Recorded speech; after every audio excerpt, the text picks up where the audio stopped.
Hi friends, welcome back to our channel I-DREAMZ. இன்றைக்கி நம்ம சேனலில் ஒரு இன்ட்ரெஸ்டிங்கான சூப்பரான ஒரு ஸ்நாக் ரெசிபி தான் பார்க்க போகிறோம். ரொம்பவே சீக்கிரமாக செய்யக்கூடிய ஸ்நாக் ரெசிபி தான். ஸோ வீடியோக்குள்ளே போகிறதுக்கு முன்னாடி நான் ஆஸ் யூஷுவல் உங்களை ரெக்வெஸ்ட் பண்ணுற மாதிரி நம்ம சேனலை ஃபஸ்ட் டைம் பார்க்குற ஃப்ரெண்ட்ஸ் அண்ட் இது வரைக்கும் சப்ஸ்கிரைப் பண்ணாத ஃப்ரெண்ட்ஸ் எல்லோரும் கீழே ரெட் கலர் சப்ஸ்கிரைப் பட்டன் தெரியும், அதை ப்ரெஸ் பண்ணி சேனலில் சப்ஸ்கிரைப் பண்ணிக்கோங்க. பக்கத்தில் ஒரு பெல் ஐக்கான் வரும், அதையும் ப்ரெஸ் பண்ணிக்கோங்க. இப்போ வீடியோக்குள்ளே போகலாம். எக் ஸ்டஃப்டு 65 செய்கிறதுக்கு முதல்ல நம்ம முட்டையை வேக வச்சு எடுத்துக்கலாம். அதுக்கு ஒரு கடாயில் 2.5 கிளாஸ் அளவுக்கு தண்ணி சேர்த்துக்கோங்க. 4 முட்டை இதில் நான் சேர்த்துக்கிறேன். கூடவே தோல் சீவி எடுத்த உருளைக்கிழங்கு 2 இதில் நான் சேர்த்துக்க போகிறேன். இது கூடவே நம்மளுக்கு உருளைக்கிழங்குக்கு தேவையான அளவுக்கு மஞ்சள், அதுக்கப்புறமா உப்பு சிட்டிகை சேர்த்து வேக வச்சு ஒரு 10 நிமிஷம் கழித்து எடுக்கலாம். நான் இப்போ முட்டையோட தோலை எடுத்து வச்சுருக்கேன். முட்டையை 2ஆக கட் பண்ணிக்கோங்க. இதில் இருக்க மஞ்சள் கருவை தனியாக ஒரு பவுலில் எடுத்துக்கோங்க, வெள்ளை கருவை பிளேட்டில் எடுத்துக்கலாம். இப்போ எல்லா முட்டையும் இதே மாதிரி கட் பண்ணி நம்ம எடுத்துப்போம்.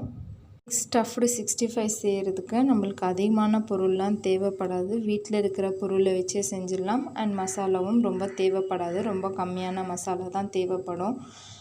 இப்போ இந்த முட்டை எல்லாத்தையுமே இந்த மாதிரி மஞ்சக்கரு எடுத்து தனியாக வச்சதுக்கப்புறமா நம்ம எடுத்து வச்சுருக்கிற உருளைக்கிழங்கையும் இதில் மசித்து சேர்த்துடலாம். நம்ம உங்களால் மசிக்க முடியலன்னா இந்த மாதிரி சின்ன சின்ன பீஸாக கட் பண்ணி போட்டுக்கோங்க. கட் பண்ணி போட்டு மசிச்சிங்கன்னா இன்னும் ஈஸியாக இருக்கும் உங்களுக்கு. இப்போ இது கூட நான் ஒரு மீடியம் சைஸ் வெங்காயத்தை பொடியாக நறுக்குனது சேர்த்துக்க போகிறேன். ஒரு பச்சை மிளகாய் பொடியாக நறுக்குனதை இது கூட சேர்த்துக்கலாம். ஒரு 1/2 டீஸ்பூன் அளவுக்கு உப்பு, 1/2 டீஸ்பூன் அளவுக்கு கரம் மசாலாவையும் சேர்த்து இது கூட நல்லா நம்ம மிக்ஸ் பண்ணி எடுத்துக்கலாம். அளவுக்கு உருளைக்கிழங்கையும் நல்லா மசித்து எடுத்துக்கோங்க. இப்போ ஒரு சின்ன சின்ன பால்ஸாக பிடிச்சி இதை நம்ம முட்டையில் ஒரு பாதி கூட சேர்த்து ஸ்டஃப் பண்ணி உள்ளே எடுத்துக்கலாம். இந்த அளவுக்கு நல்லா ஸ்டஃபிங் வச்சதுக்கப்புறமா இன்னொரு பாதி முட்டையும் இதே மாதிரி எடுத்து ஸ்டஃபிங் வைக்கலாம். நம்ம இப்போது ஸ்டஃபிங் வைக்கும்போது ரொம்ப அழுத்தம் கொடுக்காதீங்க, ஏன்னா முட்டை உடஞ்சிரும். ஸோ பொறுமையாக கொஞ்சம் கேர்ஃபுல்லாக ஹேண்டில் பண்ணுங்கள். கொஞ்சம் கொஞ்சமாக ப்ரெஷர் கொடுத்து அழுத்தி எடுத்துக்கோங்க. இப்போ 2 பக்கமே இதே மாதிரி வச்சதுக்கப்புறமா நம்மளுக்கு பாயில் பண்ண முழு எக் எப்படி இருக்குமோ அதே மாதிரி 2 எக்கையும் சேர்த்துக்கோங்க. சேர்த்துட்டு சென்டரில் இருக்கிற பாட்டை கொஞ்சம் பொறுமையாக ப்ரெஸ் பண்ணி கொடுங்க. நம்மளுக்கு பார்க்குறதுக்கு பர்கர் மாதிரி ரெடியாக இருக்கும். இப்போல் மற்ற எல்லாத்தையும் கூட நம்ம ரெடி பண்ணிக்கலாம்.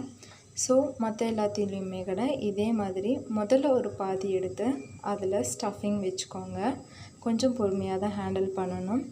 கூடவே இன்னொரு பாதிலையும் எடுத்து ஸ்டஃபிங் வச்சு க்ளோஸ் பண்ணுங்கள்.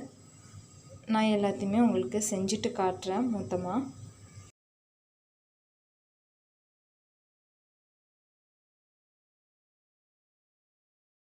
இதை பர்கர் மாதிரி ரெடி பண்ணதுக்கப்புறமா கொஞ்சம் நடுவில் லைட்டாக ப்ரெஸ் பண்ணி கொடுத்து நல்லா பேஸ்ட் பண்ணிக்கோங்க. இது கூடவே ஒரு 2 டூத் பிக் எடுத்து அதை இதில் ப்ரெஸ் பண்ணிக்கோங்க. ஏன்னா டூத் பிக் இதை சீல் பண்ணி வச்சுக்கோம். ஸோ எண்ணெயில் பொரிக்கும் போது தனித்தனியாக பிரிஞ்சு வராமல் இருக்கும். பேலன்ஸ் இருக்குது இந்த மாவு வேஸ்ட் ஆச்சுன்னு நினைக்காதீங்க. நீங்கள் இது குட்டியாக கட்லெட்ஸ் மாதிரியோ இல்லை பால்ஸ் மாதிரியோ கூட பண்ணி நீங்கள் சாப்பிட்லாம். டேஸ்ட் சூப்பராக இருக்கும். ஸோ கண்டிப்பாக அப்படியும் ட்ரை பண்ணி பாருங்கள்.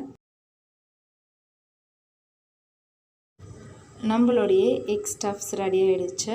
அடுத்ததாக ஒரு பவுலில் நீங்கள் 3 டீஸ்பூன் அளவுக்கு மைதா மாவு, கூடவே 2 டீஸ்பூன் அளவுக்கு கார்ன்ஃப்ளவர் அதாவது சோள மாவு, 1/2 டீஸ்பூன் அளவுக்கு மஞ்சளும், 1/2 டீஸ்பூன் அளவுக்கு கரம் மசாலா, 1 டீஸ்பூன் அளவுக்கு மிளகாய்த்தூள் சேர்த்துக்கோங்க, இல்லைனா சில்லி பவுடரும் சேர்த்துக்கோங்க. இது கூட 1/2 டீஸ்பூன் அளவுக்கு உப்பு சேர்த்துட்டு கொஞ்சம் கொஞ்சமாக தண்ணி சேர்த்து இதை மிக்ஸ் பண்ணிக்கோங்க. நம்மளுக்கு இந்த மாவு ரெடி ஆகுறது ரொம்ப தண்ணியாக இருக்கக்கூடாது, திக்காக இருக்கணும். ஸோ அதனால் கொஞ்சம் கொஞ்சமாக ஆட் பண்ணி கட்டிகள் எதுவும் இல்லாமல் இதை கலந்துக்கோங்க. இப்போ பார்த்திங்கன்னா நம்மளுக்கு நல்லா ரெடி ஆகிடுச்சு. இதை கொஞ்சம் நல்லா கலந்து அடிச்சுக்கோங்க. அப்போது உங்களுக்கு கட்டிகள் எதுவும் இருக்காது கூட. நம்மளுக்கு இப்போ நம்ம மாவு ரெடி ஆகிடுச்சு கோட்டிங்க்கு. அடுத்ததாக ஒரு கடாய் எடுத்துக்கோங்க. கடாய் எடுத்து ஹீட் ஆனதுக்கப்புறமா இதில் கொஞ்சம் எண்ணெய் தாராளமாக சேர்த்து எடுத்துக்கோங்க. எண்ணெய் சூடாகிறதுக்குள்ளே நம்ம எடுத்து வச்சுருக்க முட்டை பர்கர் இதை கொஞ்சம் கொஞ்சமாக இந்த மாவில் டிப் பண்ணிக்கலாம். நம்ம நல்லா எல்லா பக்கமும் கோட் ஆகிற மாதிரி பார்த்துக்கோங்க. எல்லா பக்கமும் நல்லா கோட் ஆனதுக்கப்புறமா இதை கொஞ்சம் பிரெட் கிராம்ஸில் போட்டு நம்ம கோட் பண்ணி எடுத்துக்கலாம். பிரெட் கிராம்ஸும் எல்லா பக்கமுமே கோட் ஆகிற மாதிரி பார்த்துக்கோங்க. பிரெட் கிராம்ஸ் எதுக்கு சேர்க்குறோன்னா கொஞ்சம் கிறிஸ்பியாக இருக்கும். நம்மளுக்கு சாப்பிடும்போது வெளியில் கிறிஸ்பியாகவும் உள்ளே கொஞ்சம் சாஃப்டாகவும் சாப்பிடும்போது டேஸ்ட் சூப்பராக இருக்கும்.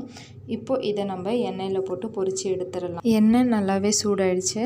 இப்போ இதை ஒன்றா போட்டு பொரித்து எடுத்துடலாம். இது குக்காக ஒரு 2 நிமிஷம் இருந்தால் போதும். கொஞ்சம் மீடியம் ஃப்ளேமில் வச்சு குக் பண்ணுங்கள்.